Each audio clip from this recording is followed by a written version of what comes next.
سے نہیں کہہ رہا، لیکن دو امکانات ہیں۔ امکان نمبر ایک کیا ہے؟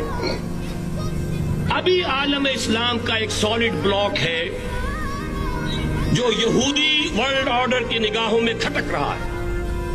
میں کھٹکتا ہوں دل یزداں میں کانٹے کی طرح۔ اگرچہ ان کی اسٹریٹجی کیا ہے؟ ایک ایک کر کے ان کے حصے بکھرے کر کے تیا پانچا کرو۔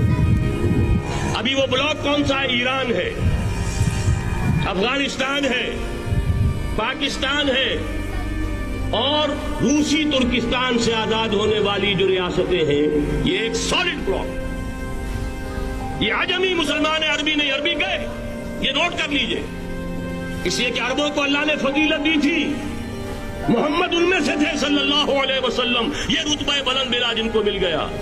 لیکن ساتھ ہی اللہ نے دھمکی بھی دے دی تھی سورہ محمد میں، ان تتولوا یستبدل قوما غیرکم، اگر تم پیٹھ دکھا دو گے اس مشن کو جو ہم نے تمہارے حوالے کیا ہے، تمہیں ہٹائیں گے، کسی اور کو لے آئیں گے۔ بہرحال اس وقت جو میں کہہ رہا تھا، ورنہ میرے پاس تو یعنی یہ کہ درد دل کہنے کے لیے وقت نہیں ہے، مجھے اپنی بات کو محدود کرنا پڑ رہا ہے، لیکن میں اب آ رہا ہوں اصل موضوع کی طرف، کہ ایک امکان تو یہ ہے کہ اس بلاک میں اسلام کا احیاء ہو،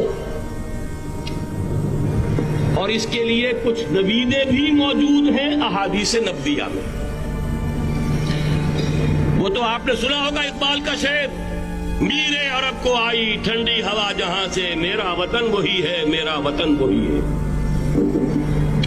حدیث میں آتا ہے یخرج ناس من المشرق یؤتون للمہدی یعنی سلطان ہی، مشرق سے فوجیں نکلیں گی یہ جو کہ مہدی کی حکومت قائم کریں گی، اور یہ ہوں گے حضرت فاطمہ کی نسل ہی سے رضی اللہ تعالی عنہا، لیکن عالم عرب کے اندر پھر ایک طاقت بن کر ابھریں گے، باطل کی قوتوں کے خلاف جہاد کریں گے، لیکن ان کو مدد آئے گی دو طرف سے، ایک زمینی مدد آئے گی مشرق سے، ایک آسمانی مدد آئے گی، عیسیٰ ابن مریم کا نزول، حضرت مسیح علیہ الصلوۃ والسلام جو زندہ آسمان پر اٹھائے گئے تھے نازل ہوں گے، اور در حقیقت ان دو مددوں کے نتیجے میں پھر یہود کا قلع قمع ہوگا، اور یہی گریٹر اسرائیل ان کا گریٹر گریو یارڈ بن کر رہے گا، عظیم تر قبرستان بن کر رہے گا۔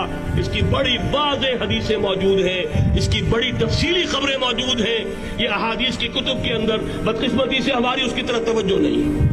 یہ سارا ماضی سامنے رکھیے اور حضور کی دی ہوئی پیشین گوئیوں کا مستقبل سامنے رکھیے، ان دونوں سے ثابت ہوتا ہے اس خطۂ ارضی سے کچھ ہونا ہے۔